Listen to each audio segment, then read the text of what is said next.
그래서 이제 두 번, 세 번, 그래서 이제 요한복음 12장 1절로 8절과 마태복음 26장 6절, 그 다음에 마가복음 14장에 나와 있는 사건이 같은 사건이다라고 분별하는 것이 조금 이제 대다수의 그런 이제 분별이고, 요새 이제 와서는 세 번 있었다, 다른 사건을 기록하고 있다라고 또 분별하신 분들도 계십니다. 근데 이제 우리가 오늘 보는 것은 첫 번째 사건이에요. 그러니까 지금 마리아하고는 전혀 상관이 없는 사건입니다. 여기 이제 보시면 우리가 보고 있는 누가복음 7장에 이 예수님 앞에 향유를 깨뜨려서 이렇게 이제 예수님 발을 씻기는 장면은 예수님 사역 초기에 갈릴리 전도가 막바지에 이르렀을 때 예수님의 인기가 거의 이제 이렇게 급상승했던, 어떻게 보면 전성기에 있었던 일이고요. 두 번째, 세 번째, 이제 우리가 같이 생각해 볼 수 있는 것은 다 예수님이 죽기 바로 직전인 유월절을 맞이한 그 일주일 기간 안에 이루어졌던 것이고요. 이제 그렇게 이제 두 번으로 이렇게 보시는 분들의 이유는 마태복음 26장과 마가복음 14장의 기록은 예수님의 이제 어떤 그 죽으심, 그거에 초점을 맞추고 있기 때문에 이튿날, 그러니까 예수님의 그 장례와 관련돼서 조금 이렇게 극적인 부분들을 하기 위해서 삽입한 거기 때문에 조금 이 날짜 계산이 우리가 생각하는 거하고 좀 다르다. 성경은 시간 순서대로 기록된 것이 아닙니다. 여러분들이 잘못 생각하시면 성경을 시간 순서대로 배열했다고 생각하시는데 그게 아니고 이 성령의 감동을 받은 저자가 어떻게 하면 극적으로 예수님에 대해서 설명할 수 있을까라고 하는 것에 초점을 맞춰서 사건 중심이에요. 연대순으로 기록한 것이 아니기 때문에 여러분들이 그것이 이제 좀 오해를 해서 이거 뭐 안 맞는데? 이런 식으로 생각하시면 안 된다라고 하는 것이죠. 그래서 우리 잘 아는 것처럼 세 번째 마태복음 26장과 마가복음 그 14장에 보면은 인물이 등장하지 않아요. 이해되시죠? 무슨 말인지. 그 누군지, 그 향유를 부은 사람이 누군지. 근데 예수님이 뭐라고 말씀하시냐면 복음이 전파되는 데에는 이 여자가 행한 일도 전파돼야 된다고 얘기를 이제 하고 있거든요. 이제 그 말은 무슨 말이냐면 마가복음과 마태복음은 좀 일찍 이 저술이 됐단 말이에요. 그렇기 때문에 마리아를 보호하기 위해서 이름을 생략했다라고 보는 것이 학자들의 생각입니다. 하지만 요한복음은 거의 이제 100년 가까이 돼서 시간이 어느 정도 이제 흐른 상태에서 그래서 이제 그 예수님 앞에 항유역합을 깨뜨려서 부은 사람이 대단히 마리아다. 마리아와 마리아의 이제 이 나사로의 이제 동생인 마리아인 것을 명시하고 있다라고 이제 보는 것이 이제 학자들 생각에서 이제 두 번 이렇게 보는 분도 계시고 세 번은 이제 다른 사건들을 기록하고 있다라고 이제 보시는 분들도 있는데요. 뭐 성도님들 뭐 그게 중요한 건 아닌 것 같아요. 제가 봤을 때는 주님 나라 가시면 물어보십시오. 두 번 있었는지 세 번 있었는지. 유대인이 사람을 평가하는 세 가지 기준이 탈무드에 기록이 되어 있습니다. 사람을 어떻게 유대인들은 평가할까요? 첫 번째는 희소라고 하는 건데요. 희소는 돈주머니를 의미합니다. 돈을 어떻게 사용하느냐를 사람의 아주 중요한 판단 근거로 둡니다. 그래서 네 보물 있는 그곳에서는 네 마음도 있느니라고 예수님이 말씀하신 이유가 유대인들의 어떤 사람을 평가하는 아주 중요한 기준이 돈을 어떻게 사용하느냐가 상당히 중요하기 때문에 그렇게 얘기를 하고 있다. 그리고 이제 두 번째는 코소라고 하는 건데 술잔을 의미하는 단어인데 평소에 즐기는 것은 무엇이냐, 내 삶의 취미생활이 무엇이냐, 그것이 그 사람의 어떻게 보면 이 가치관이나 그 사람의 어떤 이 중요한 삶의 방향성을 보여주고 있기 때문에 두 번째는 형 세대가 뭐 어떠한 것들을 즐기고 있는지를 중요한 사람의 평가 기준으로 보고요. 세 번째는 카소라고 하는 건데 분노입니다. 자신의 노여움, 한한 감정을 어떻게 다루고 있는가. 오늘 본문에서 사실은 예수님은 분노를 살 만한 대접을 받으십니다. 근데 그러한 대접을 받으시면서 예수님은 그러한 대접을 어떻게 이렇게 이제 보여주시고 계시는지도 우리가 한번 생각해 보시면 좋을 것 같습니다. 여러분이 보통은 이제 그런 얘기 많이 하죠. 그 뭐 이제 저도 이제 가끔 이렇게 이제 그 인터넷에서 이제 보는데 어떤 분이 이렇게 아르바이트를 하는 젊은 20대 아가씨인가 봐요. 알바를 하는데 백화점 VIP 실에서 이제 근무를 하시는 분인데 이제 그걸 이렇게 올렸어요. 이제 그러면서 이제 그 VIP인데 VIP실에서도 VIP가 여러 종류가 있대요. 이 룸이 이 여러 가지가 있는데 이제 그 아가씨가 근무하는 VIP 룸은 최하급. 그러니까 참 뭐 이렇게 이제 뭐 쿠폰으로도 그냥 VIP 한번 누려보시라고 이렇게 이제 이게 오는 그런 이제 VIP실에서 아르바이트를 했나 보죠.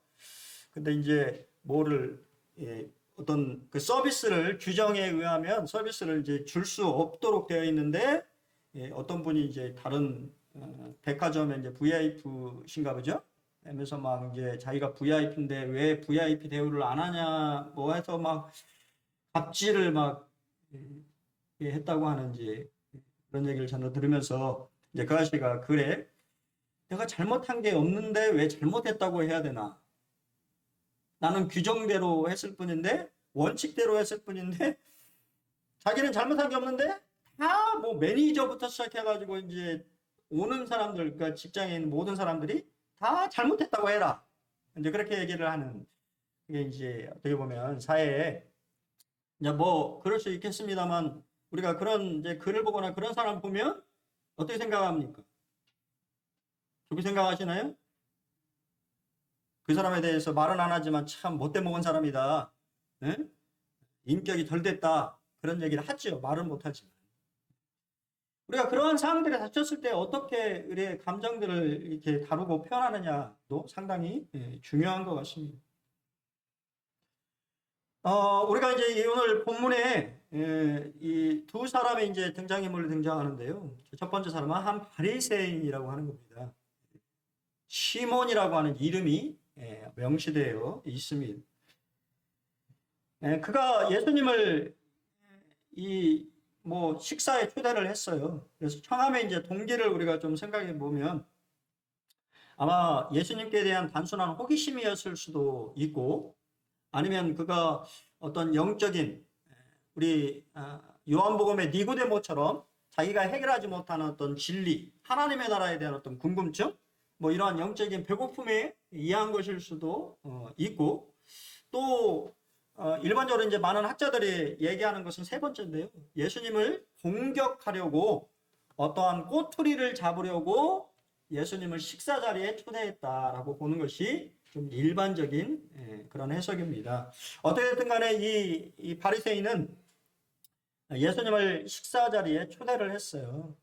근데 여러분이라면 어떠시겠어요? 여러분이라면 좀 나를 환영하지 않은 것 같은 식사 초대 혹시 초대를 받아본 적 있으십니까? 여러분이랑 좀 없으시겠지만 이제 아무리 봐도 저는 이제 교회 일을 하는 사람이다 보니까 그런 자리를 이렇게 또 초대받거나 가게 되는 경우들도 있잖아요.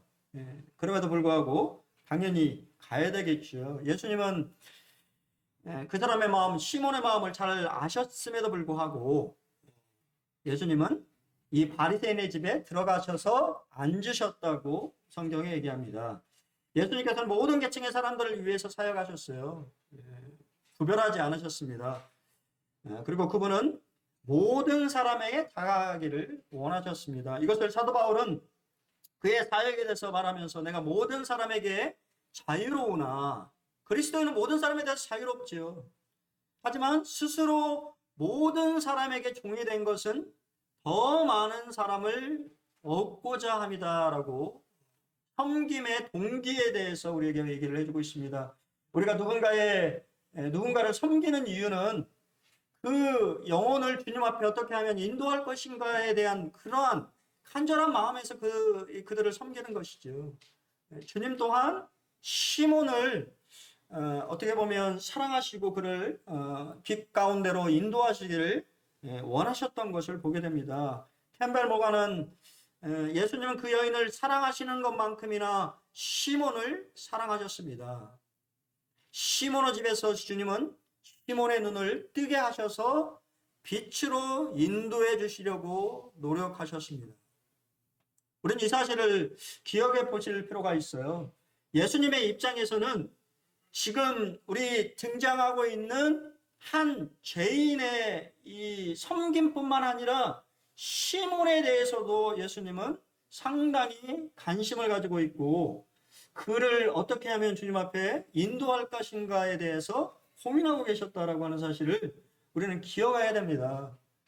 우리는 때때로 우리 그냥 편한 대로 이렇게 이제 그냥 원하는 대로 그렇게 할 수 있습니다만 우리 주님의 마음은 모든 사람에 대해서 열려 있고 어떻게 하면 그들을 빛 가운데 인도할까라고 하는 그러한 마음에서 어떻게 보면 원하지 않는 환영받지 못하는 자리임에도 불구하고 예수님은 그 초청에 응하셨고 그 자리에 앉아 계셨다라고 하는 사실입니다. 혹시 그거 아세요? 그런 좀 껄끄러운 자리에 앉으면 저도 제가 그 잘 못하거든요. 또 그렇게 하면 소화가 안 돼요. 저는 식사 자리에 이렇게 좀 불편하신 분들과 같이 이렇게 있으면 그래서 웬만하면 이제 이렇게 잘 안 하려고 그러는데 그래서 웬만하면 또 이렇게 하면 또 안 먹게 되고 그러면 그분들이 왜 이렇게 안 먹냐고 그러면 참 애매하기도 하고 먹으면 또 체하고 또 그런 제 또 기질의 사람이라 그런 것들 잘 알거든요. 그럼에도 불구하고 그런 게 참 싫어요. 근데 성도님은 어떠신지 모르겠지만 저는 참 싫더라고요. 그런 자리에 이렇게 있으면 막 이렇게 내가 왜 이 자리에 앉아 있을까라는 생각이 들기도 하고 예수님은 그런 생각 안 하셨을까요? 사람의 마음과 모든 것을 아시는 분임에도 불구하고 그러한 불편한 자리에 주님은 함께 하셨다라고 하는 사실을 우리는 기억할 필요가 있습니다. 바리새인 시몬에게 없는 것은 무엇일까요? 그것은 바로 자신이 죄인이라고 하는 인식이 없습니다. 바리새인들은 우리가 잘 아는 것처럼 뭐 다 말씀드릴 수 없습니다. 누가복음 18장 11절에 보면 바리새인의 특징을 설명하는데 바리새인은 서서 따로 기도하는 사람들이었습니다. 원래 바리새인이라고 하는 말 자체가 분리된 사람이라고 하는 뜻을 가지고 있어요. 그들은 다른 사람들과는 분리되는 것을 좋아합니다. 그렇다고 하면 이 바리새인의 집 또한 여러분 분리되어 있지 않았겠어요? 여러분 아십니까? 아주 우리 여기 군산 오늘 어떤지 모르겠습니다만 군산도 저도 이렇게 돌아다니면 참 그런 느낌이 참 많이 들긴 해요. 막 소룡동, 뭐 삼북동 쪽으로 가면 또 저기 막 지금 이제 막 다 사람들이 이주해 버려서 사람들이 살지 않는 그런 데를 가보면 참 막 이렇게 시골 같은 그런 느낌이 군산이 시골 같은 느낌이 들다가 이제 수성동으로 남원동을 거쳐서 수성동으로 거쳐서 미장동 이제 조촌동도 옛날에는 시골 같았었는데 지금은 상당히 개발이 많이 됐어요. 이렇게 넘어오면 또 도시 같기도 하고 사람 인식이 다 똑같은 것이지. 바리새인들도 마찬가지입니다. 그들은 아마 분리된 공간에서 생활을 했을 거예요. 지금도 나중에 성지순례 가시면 이 예루살렘 쪽에 분리된 공간이 있어요. 유대인들만 통행할 수 있는 공간이 있습니다. 이방인은 들어갈 수 없어요. 아마 바리새인 시몬 또한 그러한 곳에 생활하지 않았겠습니까? 자기 자신은 조금 우월하다고 생각하고 좀 죄인들과는 섞여서는 안 된다라고 하는 이러한 사고를 가지고 있는 자칭 의인이라고 생각하는 사람이 이 바리새인 시몬이었습니다. 그 자신이 죄인이라고 하는 사실을 인지하지 못하고 있었다라고 하는 것이죠. 시몬의 죄는 눈에 보이지 않는 영적인 죄인 교만이었어요. 우리는 사실은 눈에 보이는 이 죄를 눈에 보이니까 죄인이라고 얘기하지만 하나님은 눈에 보이지 않는 죄를 더 엄하게 책망하셨습니다. 왜냐하면 자신이 죄인이라는 걸 모르는 거예요. 그리고 그렇기 때문에 아주 이게 교만하죠. 반면에 여인의 죄는 육체적인 죄였습니다. 둘 다 갚을 수 없는 파산자들이며 하나님께는 빚진 자들인 거지요.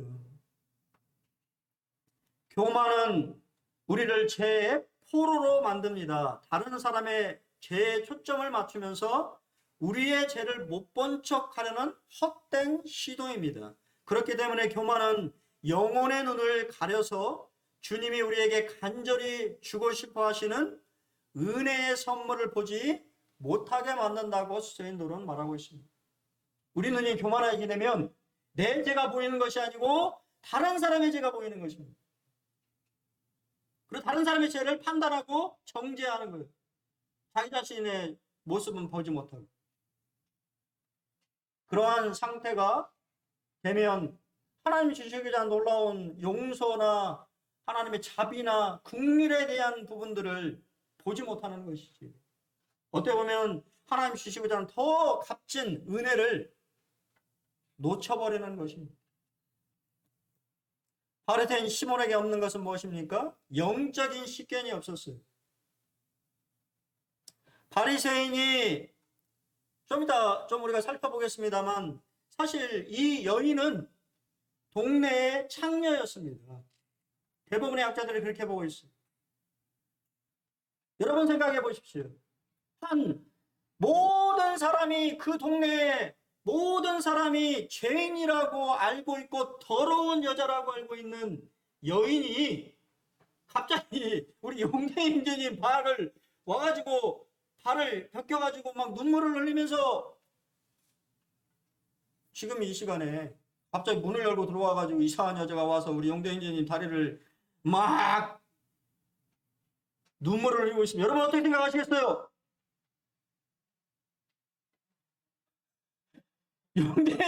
용대행제 이렇게 안 봤는데 용대행제 이거 이상한 사람이네? 아마 여기 앉아 계신 분들 90%는 그렇게 생각하실걸요? 아니야, 뭐 용대행제가 그럴 리가 없어. 뭔가 이유가 있겠지. 여러분 어떻게 생각하시겠어요? 여러분 우리가 그런 상황이라고 하는 것을 좀 생각을 해보셔야 돼요. 바리새인은 더러운 것, 죄에 대해서는 끔찍하게 생각하는 사람들이 지금 이 바리새인에 누구들이 있겠어요? 그런 사람들이 다 앉아있지 않겠습니까? 근데 갑자기 그 동네의 창녀로 모든 사람의 손깍지라는 한 여인이 와서 예수의 발을 눈물로 씻기는 장면을 여러분은 보시고 있습니다. 거기서 끝이 없는 아니잖아요. 입을 맞추며 이상한 행동을 한다고 여기지 않았겠어요? 그래서 이 바리새인은 이렇게 판단했습니다. 아, 내가 예수라는 사람을 선지자로는 좀 봤는데 에이, 선지자도 아니네. 어떻게 저 죄인인 여자가 모든 사람 손가락질하는 더러운 여자가 자신을 만지는데도 어떻게 가만히 있을 수 있어요? 그렇게 판단했습니다. 그런 영적인 식견이 없었어요. 근데 재밌는 것은요, 예수님은 이미 그 사람의 마음의 생각을 읽으셨어요. 성경 그렇게 얘기하고 있습니다. 사람의 마음의 생각을 읽을 수 있는 사람이 있습니까? 하나님의 선지자가 아니고서야, 하나님의 사람이 아니고서야 사람의 생각을 읽을 수 있겠습니까? 그리고는 질문하잖아요. 시몬아, 네 그렇게 판단하느냐? 그리고는 우리 잘 아는 것처럼 그 비유를 들으셔서 시몬을 빛으로 인도해 주시기를 원하시는 것이. 세 번째, 시몬에게 없는 것은 무엇입니까? 예수님과의 인격적인 관계를 맺은 적이 없다라고 예수님은 말씀하시는데요. 그러면서 뭐라고 말씀하시냐면 너는 기본적인 손님 접대도 안 하고 있다라고 말씀하셨어요. 다른 걸 말씀하시는 게 아니고 사람이 기본적으로 해야 될 사람으로서의 도리조차도 너는 안 하고 있다. 네가 의롭다고 생각한다고? 너는 그냥 일반 사람들이 하는 일반적인 그러한 예의조차도 나한테 안 하고 있다. 누가는 물도 입맞춤도 감람류도 주지 않았다라고 하는 사실을 강조하고 있습니다. 왜 그럴까요? 바리새인 시몬은 예수님을 손님으로 청하고 기본적인 예의인 손님으로도 영접하지 않은 것입니다. 손님을 손님으로도 생각하지 않은 거예요. 왜냐하면 스스로 의인이라고 생각했기 때문이에요. 의인인 자신은 의롭기 때문에 자신의 죄를 용서하러 오신 구원자 예수님이 필요하지 않은 것이죠. 그러니까 굳이 손님 대접할 필요가 없는 것입니다. 단지 예수가 진짜 선지자인지 아닌지만 내가 판단하겠다. 이 사람이 진짜 선지자인가 아닌가 봐 내가 판단하겠다라고 생각하고, 기본적으로 손님이 왔을 때 이 대접하는 손님 대접조차도 안 했습니다. 그럼 유대인들은 기본적으로 손님 대접 어떻게 했을까요? 먼저는 평화의 인사인 입맞춤을 했습니다. 이마나 이 볼에 입맞추는 것이 가장 기본적인 손님 접대였어요. 그리고 그것이 랍비라고 한다면 그는 당연히 문 밖까지 나가서 그를 영접했을 것입니다. 아, 랍비님 저희 집에 오셔서 너무 환영합니다. 그러면서 볼에 이마에 입맞춤으로 환영의 표시를 하는 것입니다. 여러분 좀 생각해 보세요. 여러분 성도님들이 성도님 집에 방문했을 때 여러분은 어떻게 여러분 영접하십니까? 여기서 그치는 것이 아닙니다. 발 씻을 물을 주거나 발을 씻겨주는 것이 기본적인 예의였어요. 왜냐하면 우리가 잘 아는 팔레스타인은 사막과 진흙으로 된 땅이기 때문에 샌들을 신었고 당연히 발이 더러워지는 것은 당연한 것이었습니다. 그렇기 때문에 이 손님들이 집에 들어올 때는 신발을 신고 들어오는 것이 아니에요. 발을 깨끗하게 씻기고 신발을 벗은 채로 집 안으로 들어가는 것이 예의였습니다. 여러분 생각해 보십시오. 예수님은 더러운 발을 가진 채로 시몬의 집에 앉아 계신 거예요. 그것을 본 그 여인은 얼마나 마음이 아팠을까요? 예수님은 저런 대접을 받으실 분이 아닌데. 그런 생각 해보셨습니까? 왜 그 여자는 막 눈물을 흘리면서 그렇게 했을까요? 예수님은 저런 대접을 받을 만한 분이 아닌데 시몬은 저런 대접을 지금 하고 있는 것입니다. 그리고 세 번째는 손님의 머리에 기름을 붓거나 발라주는 것이 예의였습니다. 왜냐하면 손님이 이제 우리가 잘 알고 있는 것은 따뜻한 지방이기 때문에 우리가 땀이 나고 열이 나기 때문에 냄새가 나잖아요. 그렇기 때문에 이 손님이 왔을 때 감람류나 향기로운 것을 발라줌으로 좋은 냄새가 나도록 해주는 것이 그 손님을 환영해주는 표시였습니다. 또한 축복의 의미로 그렇게 했어요. 시몬은 아무것도 하지 않았습니다. 기본적으로 손님이 왔을 때 대접하는 기본적인 예절조차도 예수님 앞에 하지 않았어요. 근데 그때 불청객이 나타납니다. 불청객 찾아보니까요, 오라고 청하지 않았는데 스스로 찾아온 손님이란 뜻이에요. 이 여인은 초대를 받았을까요? 이 여인은 말 그대로 불청객입니다. 오라고 한 사람이 아무도 없어요. 근데 왜 이 여인은 그곳에 나타났을까요? 그 여인은 모든 사람이 인정하는 죄인이었습니다. 성경은 그 동네에 죄를 지은 한 여자가 있었다라고 말하는데, 여자에 대해서 이런 식으로 말하는 것은 그 여자가 그 동네에 창녀라고 하는 뜻을 가지고 있다고 합니다. 이 두 사람은요, 양극단의 사회계층을 대표하는 사람들입니다. 사는 곳도 달랐을 거예요. 만날 수 없는 사람들입니다.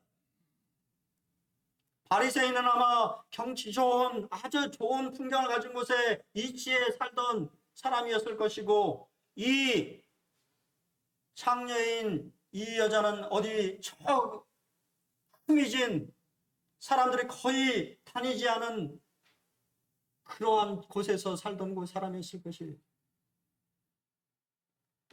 왜 이 여인은 갑자기 나타났을까요? 이 여인은 예수님의 외침을 들었을 것입니다. 어느 날 예수님께서 수고하고 무거운 짐진 자들아 다 내게로 오라, 내가 너희를 쉬게 하리라고 하는 예수님의 초청을 들었을 것입니다. 내가 죄인인데 예수님 앞에 가면 나도 쉼을 얻을 수 있을까? 사실 여러분, 이 말씀을 보시면서 오해하시면 안 되는 것이 이 여인의 행위로 구원받은 것이 아닙니다. 이 여인은 이미 구원받은 여인이에요. 그 구원에 대한 감사를 표현하고 있는 것입니다. 그리고 예수님은 그것을 확증해 주셨어요. 네가 구원받았다, 죄 용서함을 받았다라고 모든 사람 앞에서 확증해 주셨습니다. 이 여인은 믿음의 여인이었어요. 왜냐하면 주변을 의식하지 않고 믿음으로 나왔습니다. 왜냐하면 그곳에 그가 사랑하는 예수님이 앉아 계셨기 때문에. 이 여자도 가고 싶지 않았을 거 아닙니까? 모든 사람이 손가락질하는 죄인이기 때문에 어느 누구도 환영하지 않는 그 자리에 가고 싶지 않았을 것입니다. 하지만 그곳에 누가 있었기 때문에? 예수님이 계셨기 때문에 이 여자는 그러한 부끄러움도 개의치 않았어요. 주변의 시선을, 따가운 눈총을 믿음으로 이겨내고 오직 주님만을 바라보면서 주님 가장 가까운 곳으로 다가갔습니다. 여러분, 그것이 믿음이에요. 어느 분이 말한 것처럼 믿음은 용기입니다. 좀 더 심하게 말하면 믿음은 철판을 까는 것이에요. 얼굴에 철판을 까는 것이 믿음이에요. 나의 상태나 나의 모습에 상관없이 우리 주님 앞에 나아가면 나를 영접해 주실 것이라고 하는 그 사실을 믿는 것이 믿음입니다. 한계를 지어두지 않는 것이 믿음이에요. 나는 죄 많은 여이지만 내가 예수께 나가면 예수님은 나를 받아주실 것이라고 하는 믿음으로 이 여인은 나간 것입니다. 여러분, 우리는 얼마나 주변을 의식합니까? 우리는 얼마나 사람들을 의식하고 살아갈 때가 많이 있습니까? 우리의 신앙생활이 그래서는 안 되는 것이에요. 여러분, 주변을 의식하지 마십시오. 오직 예수 그리스도만 바라보고 나아가십시오. 예수님은 언제나 여러분의 상태나 여러분이 어떠한 사람이냐, 그것을 중요하게 여기지 않으십니다. 믿음으로 나오는 그 사람을 주님은 영접하시죠. 여러분, 생각해 보십시오. 예수님은 자신의 발을 아낌없이 내어주셨어요. 예수님께서 바리새인 시몬의 식사에 응하신 것도 모든 사람들이 손가락질하는 죄인인 여인으로 하여금 자신의 몸을 만지도록 허락하신 것도 자신을 낮추시는 주님의 은혜였습니다. 여러분, 갑자기 그 자리에서 이 여자 왜 이래? 라고 말했다고 한다면 얼마나 당황스러웠겠습니까? 주님은 그렇게 말하지 않으셨어요. 이 여인이 눈물을 흘리면서 자신의 발을 씻을 때 자신의 발을 아낌없이 내어주셨어요. 사람들이 이상하게 생각하는 그 시선조차도 주님은 다 감당하시면서 오히려 그 여인의 마음을 받으셨습니다. 그 여인의 마음을 아셨기 때문에. 지금 이 여인이 나에게 하고 있는 행동은 나를 사랑하고 구원의 감격에 빠져서 어떻게 하면 주님을 잘 섬길 수 있을까라고 하는 그러한 마음에서 비롯된 행동이라고 하는 것을 주님은 너무도 잘 아셨기 때문에 용납하신 것입니다. 그러한 사실을 이 여인은 알렸지만 바리새인 시몬은 몰랐어요. 사실 예수님 자체가 하나님 대신 육신을 입으신 하나님, 그분이 시몬의 집에 간 것조차도 엄청난 은혜입니다. 자신을 엄청나게 낮추신 거예요. 대통령님이, 우리 문재인 대통령님이 우리 용대님 집에 방문하신다고 하면 얼마나 영광이겠어요. 가문의 영광이지. 붙여놨잖아요. 막 저희 그런 집 여기 군사에 몇 군데 있어요. 우리 대통령님 오셨을 때 방문하셨던 가게가 몇 군데 제가 있는 걸로 알고 있어요. 거기 보면 사진이랑 이렇게 붙여놓고 가문의 영광처럼 생각하지 않습니까? 근데 예수님이 시몬의 집에 간 것은 어떻게 생각하십니까? 여러분의 집을 방문한다고 하면 어떻게 생각하고 계십니까? 여러분 어떻게 대우하시겠어요? 시몬은 몰랐어요. 하지만 이 여인은 알았습니다.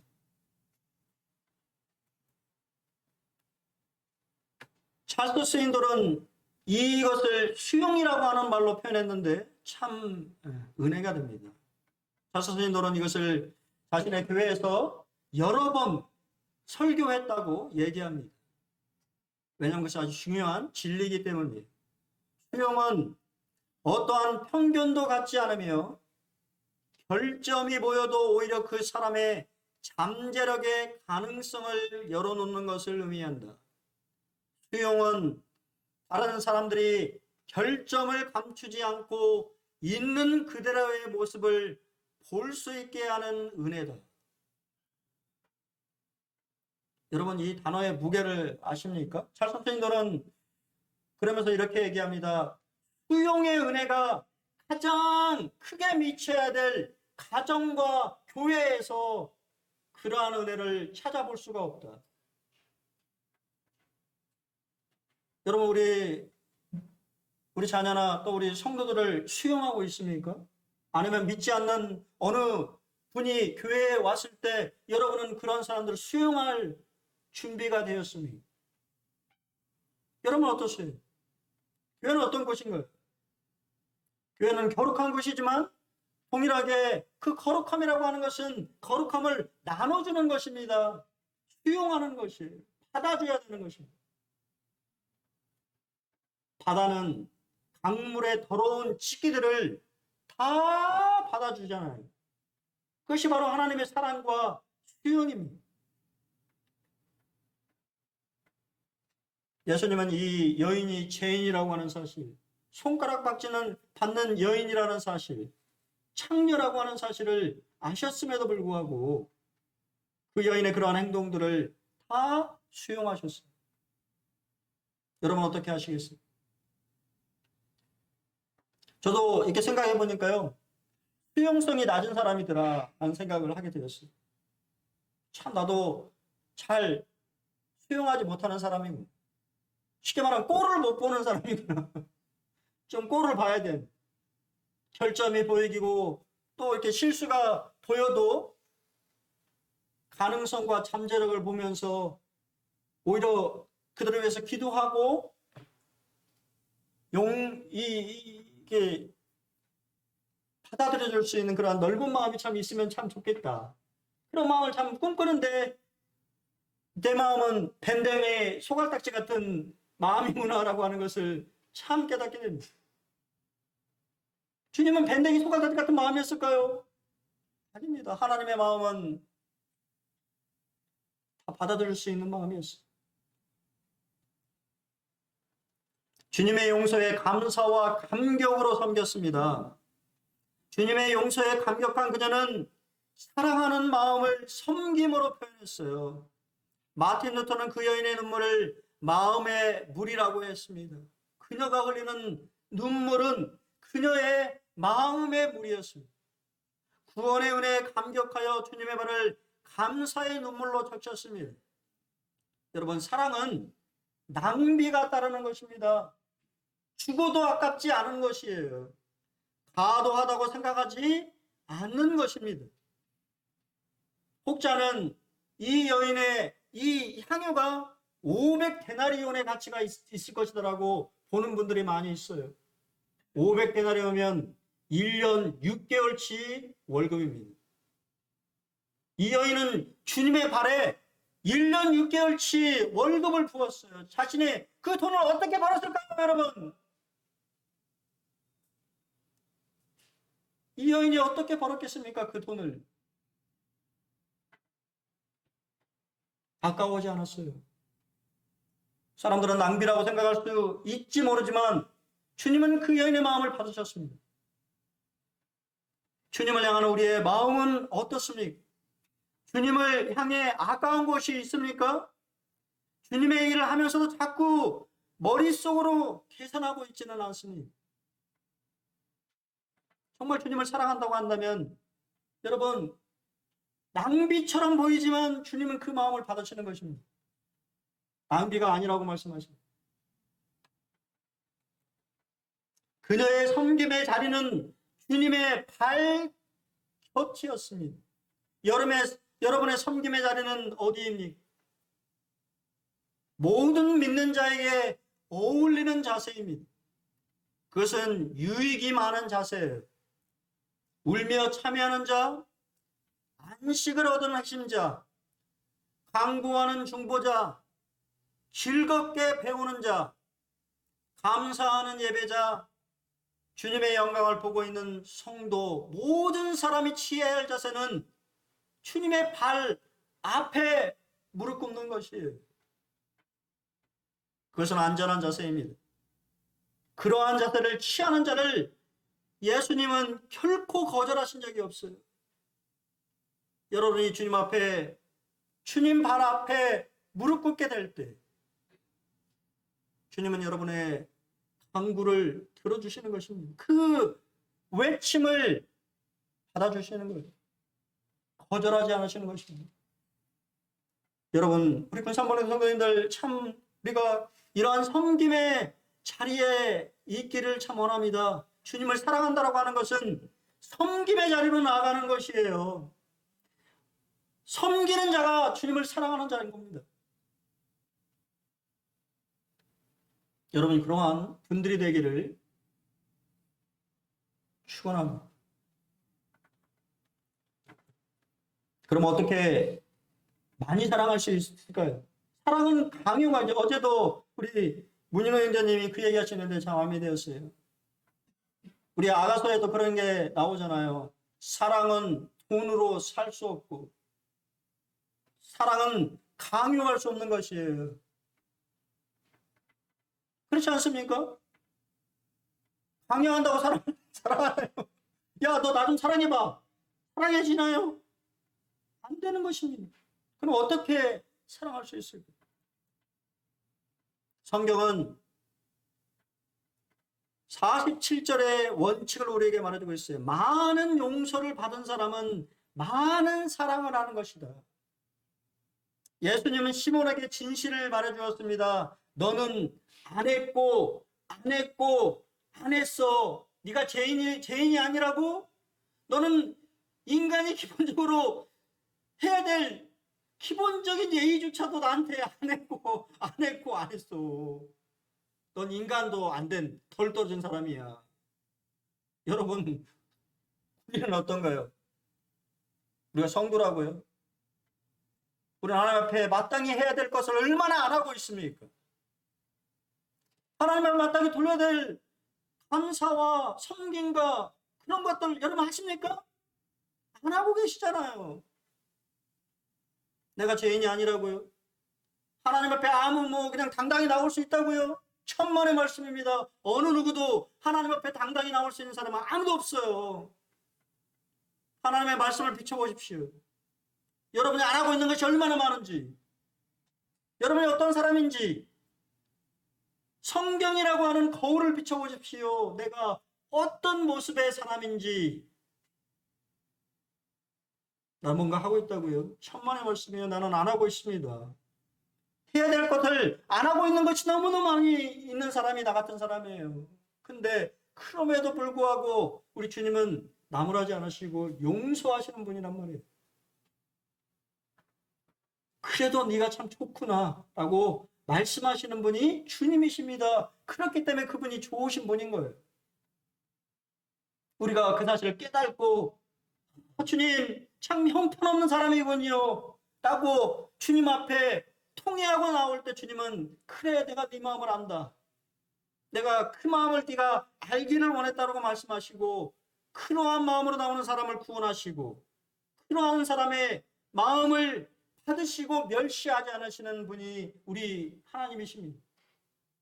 여러분 우리 마음에 통해하는 마음이 있습니다. 두 번째 참 마음에 와닿았어요. 화정부라고 하는 분이 이 목사님인데 우리의 제 하나님의 구원이라는 책에서 이렇게 얘기했습니다. 자신의 바닥을 직시한 사람만이 하나님의 용서를 깨닫는다. 성경에 나오는 특출한 인물들 가령 모세와 다윗, 베드로, 바울 등을 떠올려 보십시오. 그들이 하나같이 거쳐갔던 길이 무엇입니까? 밑바닥까지 내려가 자신을 본 경험입니다. 모세는 애굽 왕실에서 모든 학문과 병법과 지리와 역학을 능수능란하게 익히면서 공주의 아들로서 최고의 자질을 갖추었습니다. 게다가 그는 신앙도 돈독했기 때문에 이스라엘 백성과 자신을 동일시했습니다. 하지만 하나님께서는 모세를 쓰시지 않으셨어요. 그가 아직도 자기의 밑바닥을 보지 못했기 때문입니다. 모세가 하나님의 광야학교에 입학해서 40년간 철저히 본 것이 무엇입니까? 벌레 같고 티끌 같고 먼지 같은 자기 자신입니다. 40년이 지나 80세가 되자 하나님은 모세를 부르셨습니다. 이에 모세는 오 주여 보낼 만한 자를 보내소서라고 고백했습니다. 자신의 실패를 봤던 것입니다. 그때부터 모세는 믿음이 아니면 갈 수 없는 길을 걷기 시작했습니다. 재능이나 능력을 일하는 것이 아니라 하나님을 신뢰하고 의지하면서 진짜 신앙의 길을 내디뎠습니다. 저는 청년들에게 꼭 말씀드리고 싶은 게 결혼하세요. 결혼을 하셔야 여러분의 밑바닥을 볼 수 있어요. 혼자 살면 잘 몰라요. 자기 밑바닥이 뭔지. 부대끼니까 나하고 다른 사람이랑 부대끼기 시작하면 그때부터 보이기 시작하죠. 내 밑바닥이. 내가 이런 사람이에요. 그렇지요? 저만 그렇게 여기고 있는 거 아니잖아요. 다 그렇게 여기시지요? 결혼을 하시면 참 행복할 것 같고 뭐 이렇게 그럴 것 같습니다만 그건 허니문이라고 하잖아요. 참 짧지요. 갈등이 시작되고 다툼이 시작되고 이 사람이 나한테 왜 이러나 밑바닥이 보이기 시작하면 여러분 그때 붙들어야 될 게 하나님을 붙들게 되면 그것을 넘었으면 여러분들이 더 나은 행복한 가정, 하나님이 원하시는 가정으로 나아가는 것입니다. 그것이 가정이에요. 근데 그 가정을 이겨내지 못하고 많은 신혼부부들이 이혼을 선택하는 것이에요. 사도 바울의 자기 고백을 우리는 잘 알고 있습니다. 첫째, 사도 바울의 초기 사역의 시대에 그는 이렇게 자기 자신을 표현했습니다. 나는 사도 중에 가장 작은 자다. 사도 바울의 사역 중기인 1차 로마 투옥됐을 때 그는 이렇게 고백합니다. 모든 성도 중에 지극히 작은 자보다 더 작은 나다. 하지만 그의 죽음을 앞둔 마지막 순간에 디모데에게 그는 죄인 중에 내가 괴수였다라고 하는 사실을 모든 성도들에게 고백하며 하나님의 은혜를 기억하라고 이야기하고 있는 것입니다. 우리가 그렇지 않습니까? 하나님의 거룩하심을 우리 하나님을 만나면 만날수록 내가 참 형편없는 사람이구나. 하나님의 은혜가 아니었으면 내가 살 수 없는 자구나 라고 하는 사실을 여러분 깨닫게 되지 않습니까? 마지막입니다. 루케이도에서 배우는 사랑이라고 하는 그의 책에서 그는 747 법칙이라고 하는 것을 말하는 것이 아까시 누가복음 7장 47절인 거예요. 적게 사함을 받은 자는 적게 사랑하고 많이 사랑을 받은 사람은 많이 사랑하는 것이다 라고 하는 것입니다.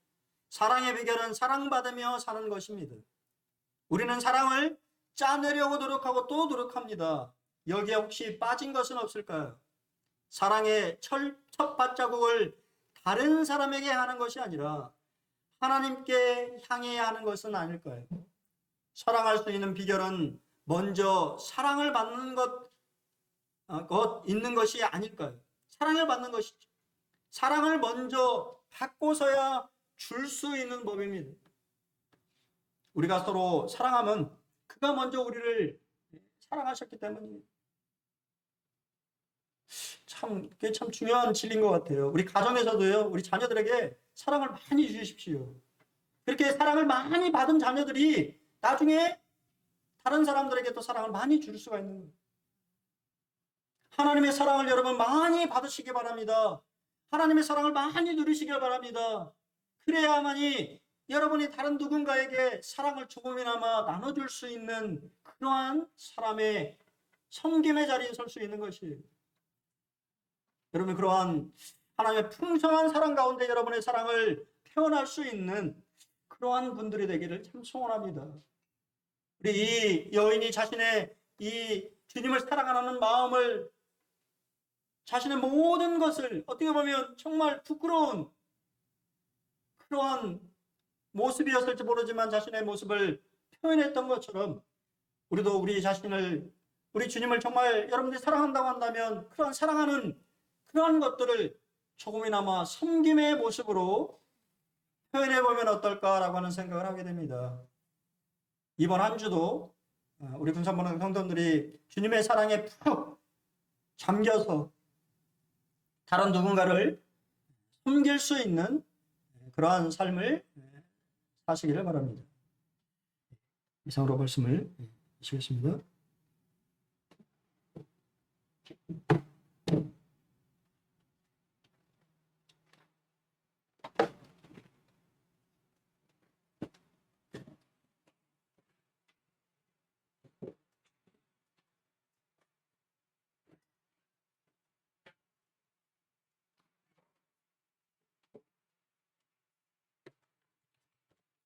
주님의 말씀 감사드립니다. 예전에 이 내용 관련된 책을 제가 선물을 받았는지 제가 샀는지 모르겠는데 책 제목은 생각이 안 나는데 그 내용이 기억이 나더라고요. 이 여인이 예수님의 발을 이렇게 씻기는 그런 장면에서 머리를 풀어서 이렇게 하는데 그 장면은 추파를 던진다 표현을 하더라고요. 이 여인이 쉽게 말하면 창녀였잖아요. 창녀들의 그러니까 머리를 이렇게 헤치는 모습이 이제 예수님께 추파를 던지는 모습으로 바리새인들이라든지 그 사람들은 비춰진 거죠. 그 믿음의 고백을 한 건데 다른 사람이 볼 때는 예수님께 추파를 던진 그 여인의 모습. 그러나 그런 것도 다 참고 여인이 믿음을 고백하는 그런 장면으로 이렇게 묘사하는 그런 책의 내용을 좀 본 적이 있습니다. 우리 주님도 참 그죠? 아까 말씀하셨지만 완전히 무시당한 거잖아요. 손님으로 초대해야 됨에도 불구하고 완전히 주님을 무시한 그런 시몬의 그런 모습을 보면서 그런 내용이 쭉 나와 있는데 너무 길어서 뭐 제가 다 말씀을 못 드리겠고 하여튼 그런 내용이 갑자기 또 생각이 좀 났습니다. 경배와 찬양 290장 함께 부르시고 기도 드리시고 마치도록 하겠습니다.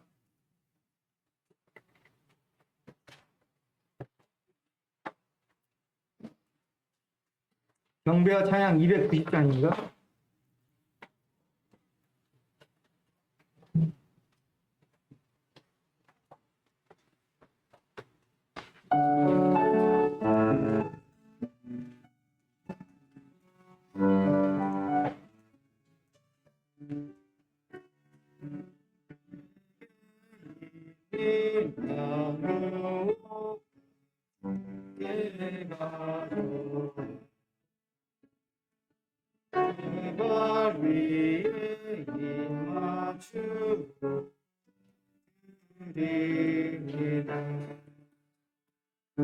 나를 위해 오만 사길 오르신 예수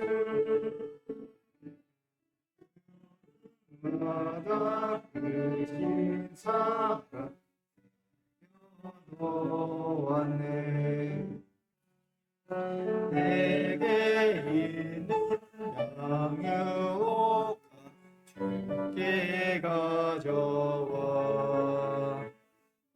그 발 위에 입 맞추고 드립니다.